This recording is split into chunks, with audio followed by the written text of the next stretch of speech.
Hey, everybody. Welcome to Keep It Spiritually Simple. I am your podcast host, Sandra McGellis. And remember, you don't want to miss any upcoming episodes, so please hit that subscribe.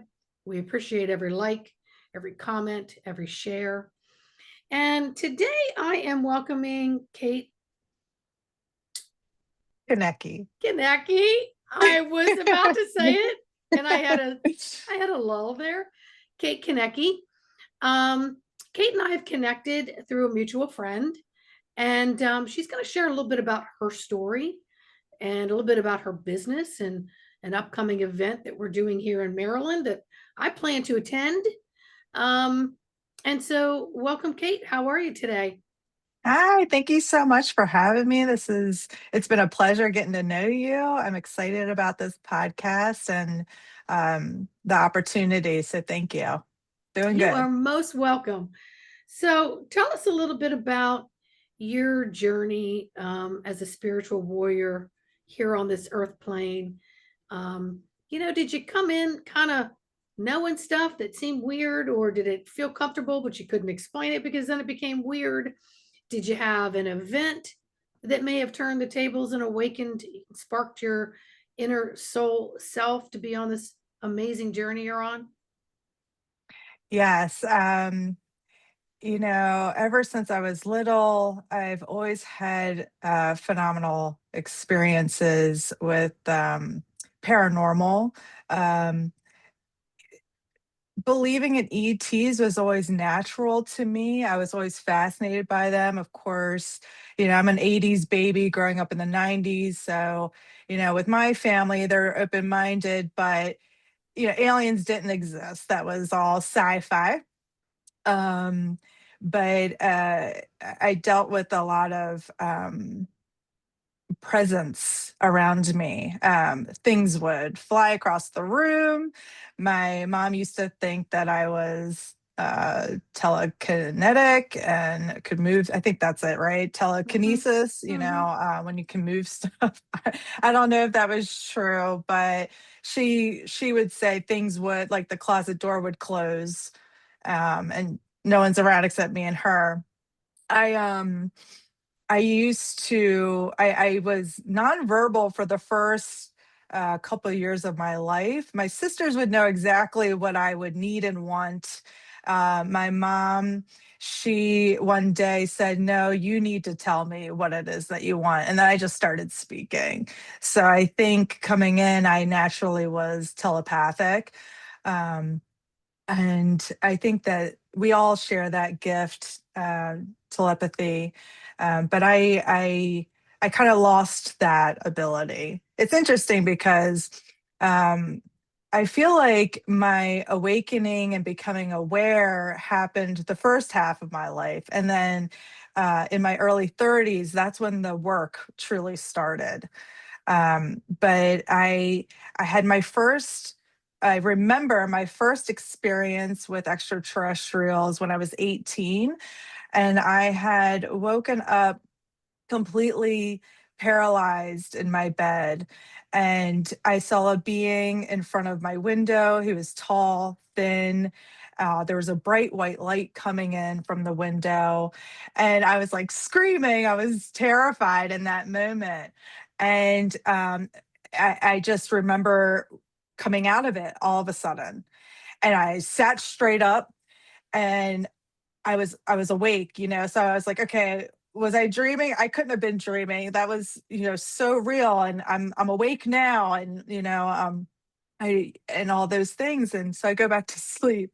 And the next morning, I'm telling my family about it, and I'm excited. I'm like, oh my gosh, because I believed in aliens, up in my whole younger years, and fascinated and always wanted an experience. And here I am telling my dad about it. And he's like, well, just let me know if it happens again. I was like, okay. And you would think that would, be the catalyst for me to start deep diving. But no, it was just, I was excited about it. There were still people around me that didn't believe me or was like, yeah, whatever. I mean, I've always been a little weird. So that wasn't unusual for my friends and family. for me to like be weird. But they were very supportive and open-minded. And so, from having uh, paranormal encounters and this presence, which I've now learned has been ETs. ETs have been with me my whole life. So I know that now. So after my true awakening and doing the inner work and all of that started in my 30s, I've come to understand that that presence I've always felt and being watched and all has always been the ETs. And I am part of the hybridization program, and I have hybrid children. I particularly know about a hybrid son of mine, and that's been validated through different sources. And so, I think that pretty much sums up me and my spirituality journey. I mean, I could probably go on and on and on. It's like, what do you want to know? That's where we could start. Well, that's awesome. So, were you the youngest of three girls? Yes, the And what? baby. How much younger are you than your next sibling and the sibling above it? I am 4 youngers from Susan, 6 years from Kelly. My mom had a miscarriage of twins before she had me. So they spoke for you. Yeah, You were the baby doll they carried around and spoke for. And yeah, so you allowed that to happen. So that part of the brain wasn't developing for you to even connect words, sentences, and lips together to make a sound. But the fact that your mother picked up on it and going, okay, kiddo, you're out of diapers and you're getting ready to go to preschool, you better start talking. yeah. Um, and that you were able to formulate that without any, speech delays. That's amazing. Because sometimes we have cognitive delays. So that's awesome. Now let's talk about something else. The fact that you woke up from this dream at 18 or this encounter that felt like a dream but felt like you're awake, that you shared it with your fam and your dad tells me that you knew on some level they were open. Right. My dad was always into sci-fi, so I grew up watching Star Trek, things like Mm-hmm. that. Anything, and we always watched things on Area 51 and all of the uh, mystery show with the what was it, Unsolved Mysteries. They would have Mm-hmm. like their paranormal cases on there. So the whole family's always intrigued by things like that. Mm-hmm. And my mom also. She's very intuitive, so I think it was just that's why they were very open-minded, because even she had not ET experiences but spiritual ones. Yes. Yes. And then so later, as 18 to 30, you went about your life, living your life. And this is just sort of not even at a simmer, it's just in the background. And then in your 30s, you're saying that you did more of a deep dive and did some inner work. What does that look like? Yeah, because my 20s was all about the 3D world and partying and figuring out and going through hard life lessons for me. So, and I'm like, how do you connect with ETs, And my husband and I bought a camper, decided to live on the road traveling. He's a union electrician, so we just go to where the work was. And we ended up in Tucson, Arizona. And we're outside. It's nighttime. We're enjoying the beautiful stars in the evening and the weather. I love the Southwest so much. And we get on the topic of ETs because we're, like wondering, like, how cool would it be? You could see so much of the sky and, yada, yada. So he goes inside the camper to use the bathroom. And I'm looking up and I go, I know you guys are out there. And a flash happens in the sky. And I was like, oh my God. I got so excited. I ran in. I was kind of scared at the same time because I was not expecting that. And I was like, oh my God, but it was exciting. So I'm telling I'm telling my husband this, and he's like, oh, okay, that's great. And that the next day, I'm like, there's got to be a way to communicate with ETs.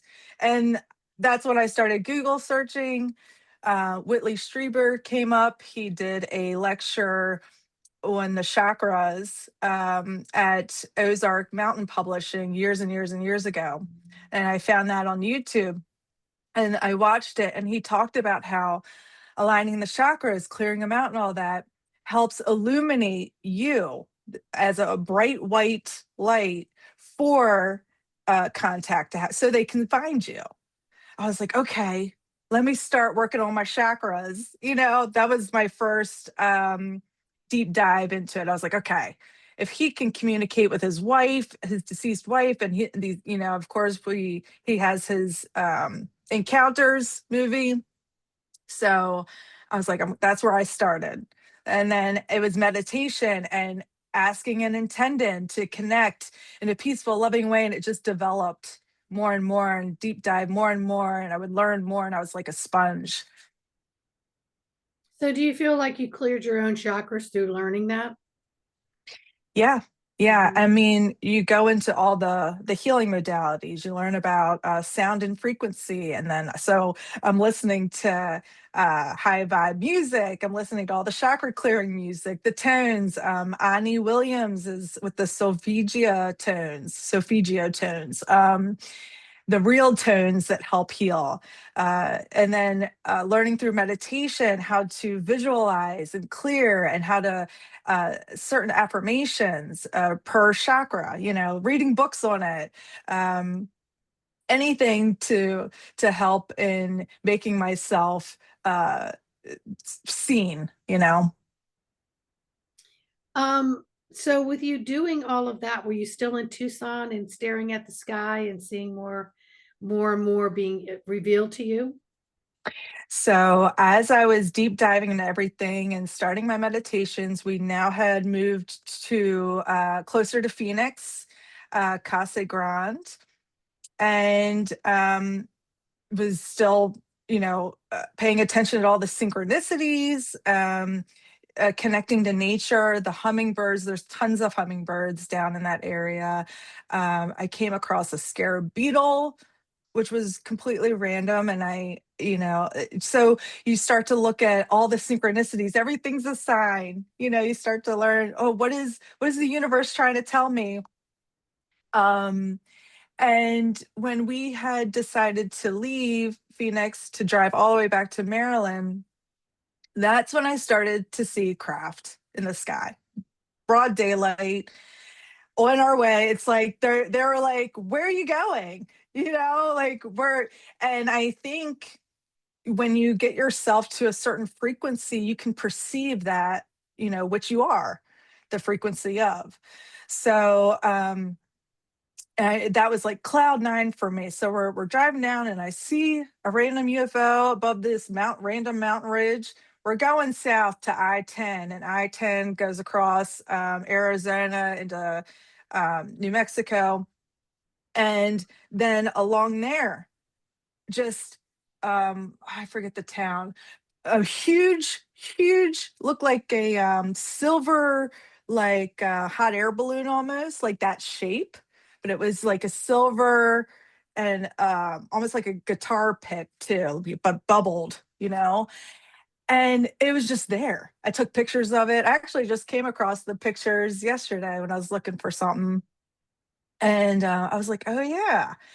And that was amazing. And then we're going through Texas. We're going through not Dallas. What's the other? Houston.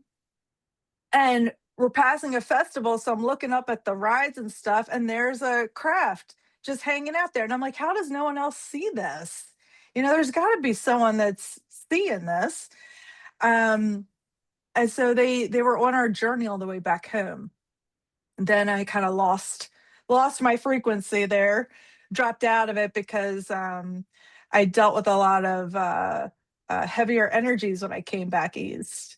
Life lessons, right? And the universe was like, okay, well, you've learned all this. Let's continue to apply it through trials and tribulations. So But yeah, I started to see craft just in the sky, and it's, I almost wish I never left. But I've seen craft since then on the journey, and randomly, randomly, nothing's random, but yeah, they're just always with me. And I feel at this point I just communicate with them. I know when they're around me, I'm very, I could feel a lot of energy. So I can tell when they're around, and I can talk to Hmm. them. So yeah, I feel really connected. Well, I mean, you were on your journey there to be able to see them, seeing them they become tangible, right? And then to recognize them in all the different shapes that they come in, that most would say, oh, that's just a cloud, or that's a shadow of a cloud, and you're able to identify. When you come back to your home place, which is, our DC area, we have a little deeper terrain here. So Mm, when I go out and then come back, I can always feel the density of energy. yeah. Um, I can identify anywhere I am, usually through a flash or just a quick look, and I can just automatically know, oh, that's a craft, or, that's this or that. But the flash is something that I think sparks our inner joy, which then Mm, opens up these veins of possibilities and expansion. Um, I always get the flash. So I mm, don't know if I've explained to you, but I watch the sky show. I call it the sky show. And so I could sit outside, and I'll just be looking in the vicinity of which is available to me with no obstruction of buildings or lights. This is during the day mostly, or trees. mm, And I'll say, hey, I'm here. Where do you want me to look? And then they'll give me a flash. And so then I'll turn or wherever, and I'll focus in on that. And then I see beings that are mm, people, animals, various faces will morph, and they're always doing energy work. They're clearing and moving energy and people and things around. I don't quite understand it. It's been a number of years. It's always the same beings. Um, but I'll also see tons and tons of like uh, white lights zipping around, like billions of them. They zip around oh, so cool. fast. And recently they're coming closer. One or two of Hmm. them will come closer, almost like they're in between me and an airplane. Hmm. Whereas Hmm. before they're out there behind the cellophane, they're out Right. there. So we all have our own ways of developing the understanding that we're not alone. And even though we may not understand everything that we're seeing, we have to learn the difference between our mind wanting something so badly that oh, that is definitely, but it could just be Right. a regular cloud.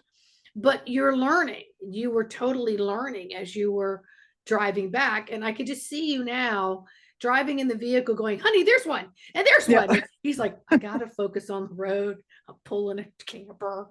Like, calm down, because it's a reality. I mean, it's Yeah. you're driving back, and but then when you do get back home, life happens. We have our daily grind.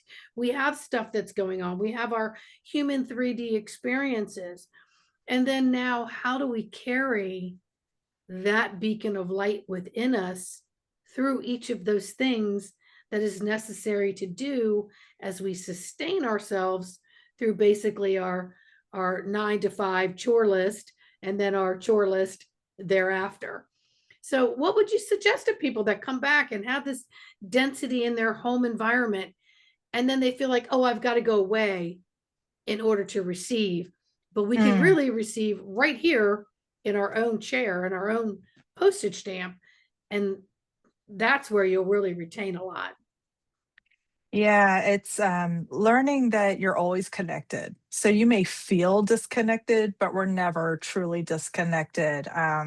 It's all about perception and where those beliefs lie, within you to become aware of. I mean, it's always about integrating all the worlds. So you can't, in my experience, I can't just live in the clouds and the dreams, I have to stay grounded, and I have to integrate into the 3D into my life. And how do I do that? And you may go through something like the dark night of the soul, like I did. And but my advice is, have some grace for yourself. Don't be hard on yourself. I did that. I would get so mad at myself for not writing in my journal, for not meditating, and I would get mad for not feeling like doing it. I'm like, I should feel like doing it, because these are the things I was doing when things were happening. And what I was doing is manifesting more of that, because I was focusing on, the things I didn't prefer. So that was a really big learning curve for me. So it's like, just remember that, every part of your journey is meaningful, and it's happening in its divine timing. So stop and say, okay, what can this teach me? What am I learning? What am I feeling like I am stuck? It's not stuck. It's the universe saying, take a time for yourself. It's okay to not be perfect, right? We're perfectly imperfect people. So that's kind of what I would say is like, hey, go through it, ask yourself, what is this teaching me? Become the observer. Like, really, because once you get into that kind of space, that perception of, well, everything happens for me, not to me. So how is this helping me? It may suck going through it, but it's kind of like that light at the end of the tunnel where you're like, okay, well, how can I work with this problem or this difficulty to help me evolve, to learn, to be a better person? Because it's all happening for you. You just got to figure out what aspect of yourself is going to grow from that. What's it going to teach you? Yeah, and it makes total sense because in anything, we have to call things to us in order to work through and dissect. So I'm a firm believer that you have to make the moments to hone in order to develop a skill or multi skills to even come close to what you may touch mastery of. Hmm. You don't have to become a master in everything, but like meditation for example, back in my day, people would go into some quiet room and do ohms and sit in the Mm. position and be there for like an hour or two. And some people would come out of it and say they went all these places. And I would sit there going, ouch, this position hurt. And I stayed right here in this room, present, but fully aware of my etheric energies. And Mhm. so I learned over the years not to shun their practice, but to develop my own and to Mm. be okay with developing my own. So if my own meant I'm sitting up against the wall or I'm propped up on my bed, first off, I need to be comfortable so I All feel right. safe, right? Secondly, not having a guided meditation, having Mm. where can it go? And then if I would expand out, I would bring it back. Or I would stay out and say, why is my mind wandering here? Because there's always these, oh no, you got to bring it back. You got to do this, you got to do that. So I threw out all the rules and said, this is going to be simple for Sandy. And so Mm. whether it's a 5 minute refresher of thyself, or it is I'm searching for particular dialogue and I get very visual like movies, Mm. right? And Mhm. then I'll hear information that way. So sometimes for me, I cover my eyes and put earplugs in because most of us that are this empathic, we are hypersensitive. Mm. So we Mhm. have to take some of our human sensories and dial them down. So for me, I needed to take my nervous system back. So I would put earplugs in and then put a night mask on. And then now I would let my perceptual energy kind of coagulate together. So I was aware of my physical and my energetics. And then to be in that presence and to practice that. So the more you practice it, the more you become like, oh, I can get down quick. Right, Right. right. not, oh, screw this isn't working, because we're impatient people. So we're Right. never developing a skill or honing it into something that really truly works for us, because we're creating our own. We're not Hmm. necessarily following directions, you know, because not every book or every way someone else does it is going to be the way that works for you. Right. You have to forge your own path in that sense. And, everyone can tell you what works for them. And I'm like you, I love to, um, take what resonates and leave the rest kind of thing. If it works for me, if I can integrate it and that flows with what I've got going on. And I think it's really important to understand that it's about, in that sense, you're being your authentic yourself. You're not trying to be or do exactly what someone else is doing. Like even though they're successful because they remain their authentic self. And I think another key point is, for me, I had to let go of expectations. Anything that made me want to try to control my experience, help me not be impatient, because I struggled with that too. It's like, gosh, how long do I have to sit here for? And it's like, you got to learn to allow, right? Allow it to come through, and what works for you, and that by your experience will teach you what is working for you. And I think there's no right or wrong way of doing it. And yeah, like once you get used to it, you can go now, I'm sure, if you wanted, into an hour-long meditation, but is it necessary? I mean, no. If you can intentionally focus for those 5-10 minutes, it's going to be just as effective, like once you know yourself. I think um at least that's been in my experience. It's like just understanding that we have tools to help us and guide us, but those tools we sometimes don't need anymore. It really comes down to your intention. What do you intend to do, and how focused are you on that?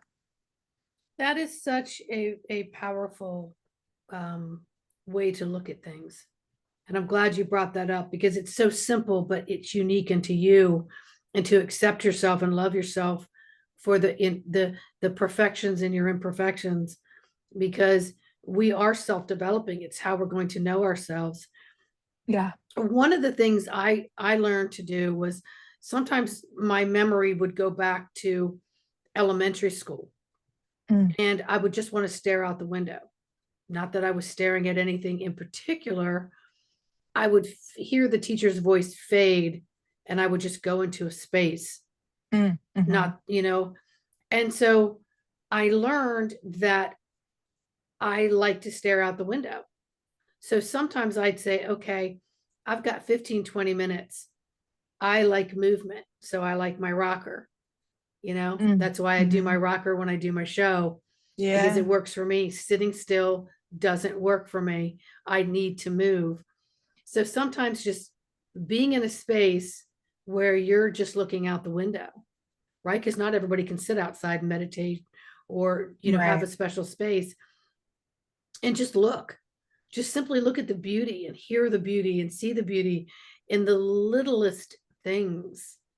And then watch that volume go up.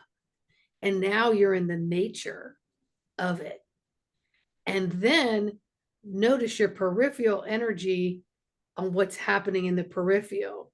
Mine started with almost seeing smoke, Mhm.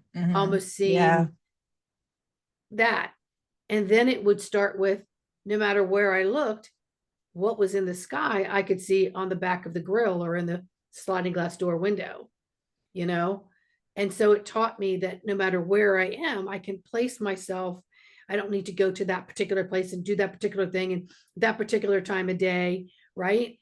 That I Right. have trained myself to be able to do what I need to do anywhere, whether it's for 1 minute, 5 minutes, or an hour, depending on my time frame. Because, Right. like you said, in such a critical point, is how do we incorporate this into our 3D life? How do I do this when I need to prepare this, get this job done? I have a schedule, drive to a certain place, be amongst what I think are non-spiritual people, like the grocery Mhm. store. or the Department of Motor Vehicles, or Right, right. someplace that's more staticky. Um, Our non-player right, characters exact are right. How residing. right. So how can I bring my own residency and my own frequency into each place and maintain it? So Mm, that was always a fun game for me too. How do I walk in this room and maintain what I brought into this room? And then notice if my frequency goes up or down or sideways, and acknowledge it and see if I can align it again. So there's so many different things that we can do that books don't teach us, because what has gone on in the past matrix isn't what's going on now. And we right. have to create new, and we have to be able to share, hey, listen, this is a thought about what I'm doing. Now Mhm. take that and tweak it any which way you want. Right. Right. And I think that's very empowering, and that's important for us to help each other, um, I guess, stay on your own path, because you're the one that's creating your experience, and you don't want to give that away to somebody else. And a lot of that falls into the fear-based reality. So I love how when you like to make it a game to walk into a room, recognize the energy, and then play with it. And you're like, how do I hold the frequency here? How do I, instead of people will be like, oh, the energy feels off in here, and they get scared and they want to run out. And it's like, well, maybe you're there to raise it. There's nothing to be afraid of. It's just recognizing, um, maybe there's work to be done here, you Mhm. know? Um, but yeah, I think like, staying empowered is important. And we, through sharing our experiences and how to handle things, helps us get out of fear based, because it's always nice when other people have gone through similar experiences and you're like, okay, I don't feel alone, in that. And then we can all work together to kind of, figure that out and have fun with it, and instead of being afraid of it or shunning people over their experiences. Yeah, and I think it brings us back to some of the unconscious things we did as children. Oh yeah, Starts and to come up as an adult, going, when I think back to like where I was doing this, what was I doing that this vision came up, or this feeling came up, or these messages came up, or visitors came up? What was I doing then? Because as we know, when we get to around 7, we're going through mm, physiological change. And so then we're also told by parents that imaginatory thing is no longer, right, okay, right? Then you get into your teen hormones, and all you're trying to do is survive and have fun, right? Then you go in your 20s and you're carrying that forward. And it really isn't until you get into your 30s and sometimes older that little life things happen that have you take stock of, what direction am I really going in? Because I've been letting life occur to me, like you said. right, Now I right. want it to happen with me, for Mm, me, and I need to be hmm in the driver's seat. And the right, only way to do that is control my vehicle. right. I And can your only, perception and your yeah, beliefs and all that. because I can only maneuver through this with my vehicle, Right, right? right. So how do I move through it without, and I call it spiritual bumper cars, without getting like boom, Right. like woo, how do, Sideswiped. yeah, and sometimes the best bumper cars are the ones where you tap and go, tap and go. You're not out there to cram somebody in the corner, but there are people on those bumper car Mm. things that's all they want to do is come back and ram you over and over again. But we're going through these energetic, spiritual bumper cars of life. Um, I so love how that. do we do it without getting so like whiplash all the time? Like, whoa, that hurt. Yeah, learning self-control, right? Mm-hmm. I it is a practice. Like all of these things that we learn, it's you don't just learn it once, you learn about it and how to apply it, but it's always practicing it, right? So we're always going to have different various situations. Some are similar, some may seem very familiar or the same with different characters, right? And we have to just remember to be aware in the moment, stop yourself in the moment. Yes. um and be like, okay, and you can correct it. I'm so sorry, I just yelled at you. I don't know where that came from. I didn't want to react like that. It's again having that compassion and grace for yourself. Don't be so hard. We're all going to make mistakes like that. And when people come in, is- you know, they are dealing with whatever they're dealing with, and you don't always know what it is that random person's going through. So it's also remembering to have a little bit of compassion for that person. They may have lashed out at something, at you for something, but don't take that personally. That's a reflection of how they are within themselves. And I mean, we all have free will, and we can make the choice to sit there and try and endure this person that's just coming out of the blue and sideswiping us. But it's all about in your reaction to life and to those moments, because you don't want to react harshly and then regret for having to react harshly. So I think it's important that once you become aware, it's like, okay, if something like that happens, you just take a deep breath, right? And process it and try to process it the best way that you can. It's okay to feel anger. It's okay to feel sadness. It's to help us understand the opposite of that. We are in a duality. So all of these things um, exist for our benefit to learn about ourselves. Yeah, we're not ever going to get out of duality until we learn to dance with duality together. And then we'll graduate to another level and there'll be more lessons to learn. And, Right. like you said, if someone comes up and they're lashing out what appears to be at you or around you, you can't put a fire out with fire. Mhm. So you're only responsible for your responses and your reactions, to it. And that's critical. So tell us a little bit about what kind of work that you do and how we can best support you here. And then we'll talk about this upcoming event that's going to be pretty cool here in Yeah. Maryland. Oh, so excited for it. Yeah, so I am just now launching my business, Pura Intentis, and my whole mission is to unify, awaken, and transform. And I want to do that through various events, like the one coming up in July, and then offering vibrational merchandise, but metaphysical tools that someone may feel called to help them along their journey.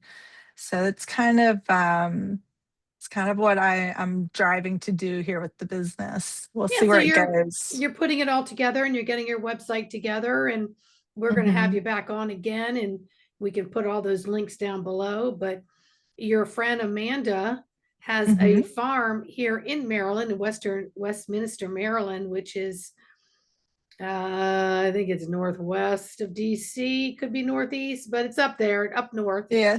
Witchy Hmm. Wonders Farm. Hmm. Um, and of course, she has different things that go on there, but this particular event that you're going to be at, I plan to attend, is July 18th, 2026. And we have our good friend Toni Ghazi, who Hmm. channels the Mantis beings. And Tony's been on my show multiple times. He lives 20 minutes from me, but we never see each other here. We have to wind up seeing each other in Sedona. It's kind of Right. insane. Um, but so tell us a little bit about this upcoming event so that people can attend. And again, everybody, I'll have the links in the description. Yeah, thank you. We're really excited. I met Tony about 4 years ago at Stairway to the Stars in Vegas. Hit it off immediately. I mean, I don't know a single person that meets Tony and doesn't like him. I mean, he's just so wonderful. He's so authentic. He's just so great, full of wisdom, and he shares the Mantis Collective with everybody. And I had this idea to ask him if he wanted to channel for an event at Amanda's farm. Her farm is so beautiful, it's so sacred. I mean, when you're there, you don't even realize that you're in Maryland amongst all the craziness, it is a little sacred oasis. And she does have tons of praying mantis all around. Last year, there were little babies in July. And then by the end of the summer into fall, they were grown, flying around everywhere. And I was like, we got to bring Tony here. It's like, he's got to come here. So he gratefully he loved the idea, and so we've been having a lot of fun working together to bring this event to Maryland, because we don't really have something like this in that region. um, and now's better time than ever. So he'll do a channeling session with the group. He'll have the message come through, and then he'll do a Q&A with the Mantis Collective. And what I love about channels is that other beings sometimes come through as well. So I'm interested to see if we have any of other collectives or beings that want to come through. But I'm really excited for the Mantis Collective to come through. And then we're going to do some ceremonial work. And I think he might do a mini workshop after that. So it's about a 5-hour event. And it's really about building the bridge between the cosmic civilizations and here on Mother Earth and all of us. So I'm really excited about it. I'm excited too, because as we've been saying, we need some stuff over here in the DMV Yeah. for sure, because sometimes I feel like, we're traveling elsewhere for these kinds of events, and we just need Oh, more. yeah. We just need more in the DMV, because as we know, this is the um, prime target for around the world. The Hmm. around the world rings this bell, and this bell rings around the world, just in the Maryland, DC, Virginia area. Just it's the hub of just all the connections.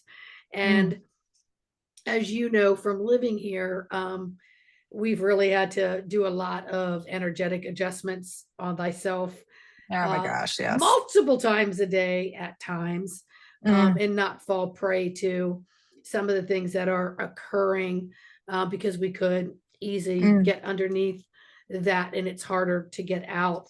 But we've learned to self develop and get above it, so we know what it feels like to be under it, recognize it, and then shift ourselves. So I'm thrilled that Witchy Wonders Farm is going to have Toni Ghazi, and I know he's going to have some private sessions available. So when you get your ticket for the event, you can also make an appointment, have a one-on-one with him. I can tell you Yes. right now, he's going to be back multiple times. Yes. And then you'll have your stuff there, Kate. I hope to be a part of it moving forward. Maybe I can Absolutely. present. I'm just saying. And then we'll have Yeah. other practitioners and other things going on, so that this beautiful land in this area can continue to host and hold vibrational frequencies. And anytime there is a gathering where it is out of the center of love, all kinds of earthly and non-earthlies come to join in, Mm, angelic, hmm. etc. They come to observe, they come to participate, they walk between. And that's why you feel a different energy when you leave. You're like, that was mesmerizing, that was Yes. mystical, that was magical. And I have a very strong sense that July 18th, that is going to be a feeling, a mutual feeling amongst all. Oh my gosh. Amanda has done such a wonderful job at cultivating this land. It is it is so sacred in its own right. Just all of the energy work that she's done personally there, through all of the community coming together of all the events that she has there monthly. We have done CE5 there multiple times. And yeah, it is alive, not just with her farm animals, which are amazing to be around, but also the elementals are strong there. So it's definitely going to be a place that you come to and you're not going to want to leave. I'm telling you, she does not leave her place if she doesn't have to, and I don't blame her. And it truly is a magical spot. So we're really happy to open it up to an event like this, to because it's a different it's a different crowd than what she typically brings in. So, and again, I love that unifying the communities and of all walks of life. So it's going to be beautiful. It really is. Oh, I'm so excited. And Kate, how can people reach you if they're looking for something? Yeah, I'm on Facebook and Instagram. Pura and Tentis is the handle names for both. And then, yeah, I should be launching my website this week. So, but for now, the Instagram and Facebook is where you can reach me. Awesome. All righty. Well, we're going to leave it there and have you back on in a few weeks so we can continue to talk about this event that's coming up and any messages that are coming through, because we can have our agenda and then spirit comes along and they have their agenda, and we just have to tune in and give the audience what they're asking for. Yeah, So we'll change our dials as easy as we possibly can, but at the same time still promote what is happening. So excellent. stay put, but we're going to say goodbye, everybody. Thank you so much for tuning in with Keeping It Spiritually Simple. And please make sure you hit that subscribe so you do not miss any upcoming episodes. All the links for the event, Witchy Wonders Farm, etc., will be down below. And then the links for Kate Kaniecki on Instagram and Facebook will also be in the link below. So say goodbye, Kate. Bye, everyone. Thank you so much, Sandra. I really appreciate it. And I'll leave everyone with this last tidbit. Speaking of messages, the path is the portal. That's what I received last weekend. So I step on in love it. it. I love it. The path is the portal. All right. Mhm. We'll see you guys on the next episode. Bye. Bye.